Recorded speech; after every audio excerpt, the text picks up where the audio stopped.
Hello, my fellow comic book collectors. It's Alan, the Comic Collector Geek, and I wanted to discuss quickly an idea that I was thinking about. I was thinking about restored books, and I've talked about restored books on my channel before, but I wanted to give a different insight into why I think restored books are actually a better investment than blue label books. And you might actually think that's a really weird idea, because usually we think of the purple label, which is the restored label, as being the purple label of death. And that is true, actually. And I want to kind of explain that idea. So if you get a raw book and you think it's like a high grade, it's a really great book, and you send it off and you get the purple label, well, obviously it's not going to be as good as getting a blue label. That is just the reality of it. However, once that purple label is established on the book and you buy it as a purple label, or you buy a blue label, well, once they're in that slab, they are commoditized. What I mean by that is books, when they're raw, they have potential. And potential is the fact that you don't know truly what the grade will be. Is it a 5.0 or is it a 6.0? Is it high grade or low grade? You can sort of eyeball it and kind of figure out the grade, but you don't know what a CGC grader or a CBCS grader will grade the book at. And because of that, there's potential. And there's also more potential than just that. Well, you have the potential to work on the book. When I say work on the book, I mean like press it, clean it, do basic things that will improve the quality of the book so that it presents better without getting that restored label. So a raw book will always have potential. Now, blue labels, once it's established, there are some times when people say, it hasn't been pressed, and therefore if I just crack it out of the slab and repress it, then I can get maybe a higher grade, a grade bump, they always say. And that's true, that there is slight potential within a slab, but generally, for the most part nowadays, most people are pressing their books before they get it graded, and there's not as much room within the graded books for that potential, except with purple labels. So with a blue label, we got established history. We know how much each book is worth based on past sales. You can say, okay, well, you look it up, it's a you can take whatever book. I'll just grab a random book. This is a Doll Man number 1, 5.5. So you go back into the sales history, you look up Doll Man number 1, 5.5, and you know how much exactly this book sold for in the past and approximately how much it's worth in the future, or currently, I should say. And the point is, when it's in that blue label slab, it's all that potential is gone. It's really just an established price, and people will generally pay whatever the established price is for a book. And we have seen prices dip with this current market, but for the most part, prices are the prices. With that being said, let's look at the purple label in comparative to that.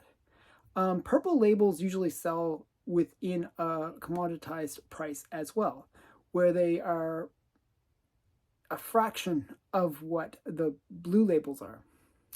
And that actually gives them two advantages over blue labels. It makes them just as like a set price as the blue label. So they have all that advantage of a established price, where you could say, okay, this purple label sold in the past for this amount of money. But they also get the added bonus of the similar thing when you have a raw book, where you can say, oh, if I just do this to it, maybe it'll press out and be a little bit better. Well, with a restored book, often there is potential to remove that restoration. If it's color touch, for example, you can sometimes remove it.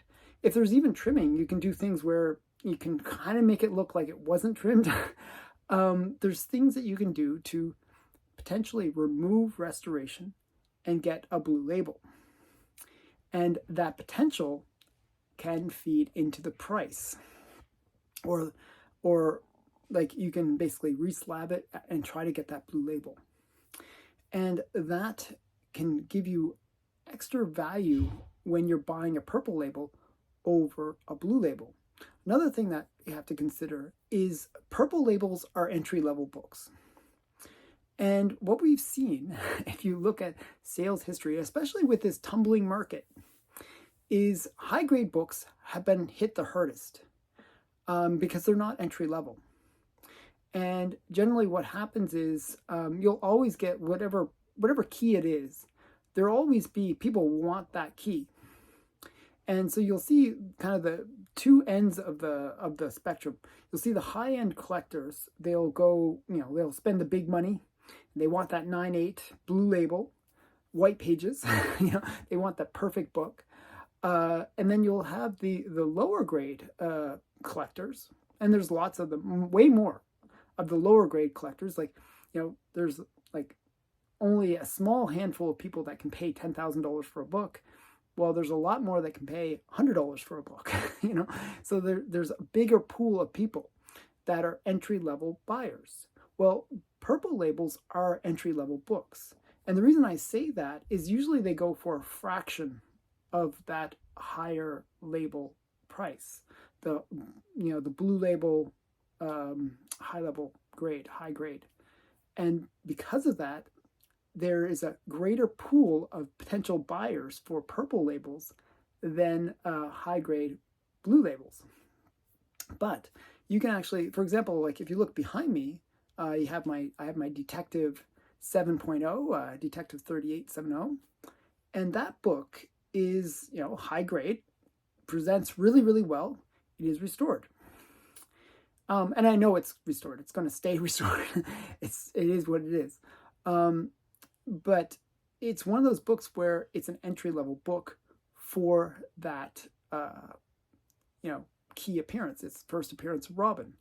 And because of that, what's going to happen is, well, there's more collectors that can afford that book than the same book in a blue label or in the same grade.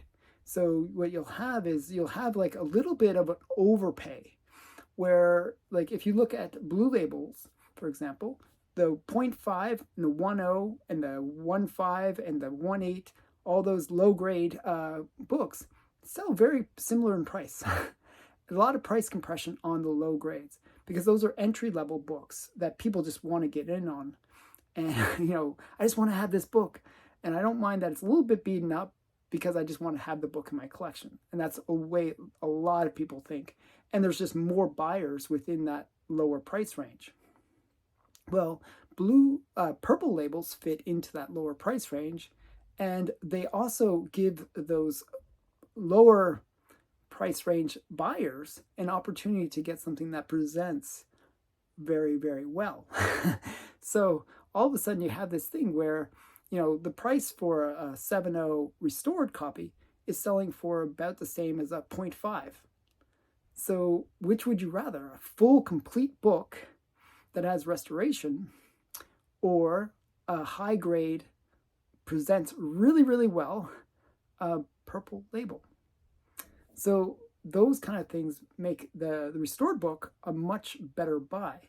Now, there is still within the market a stigma associated to purple labels, and that creates even more opportunity.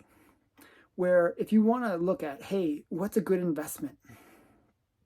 Well, you want to get cool books, key books, at a low price, right? That's generally the way you think. Well, those purple labels are key books, mega key books at low prices. Now, I don't say you buy purple labels in a modern book. That'd be not so smart, but because there's just so many of them.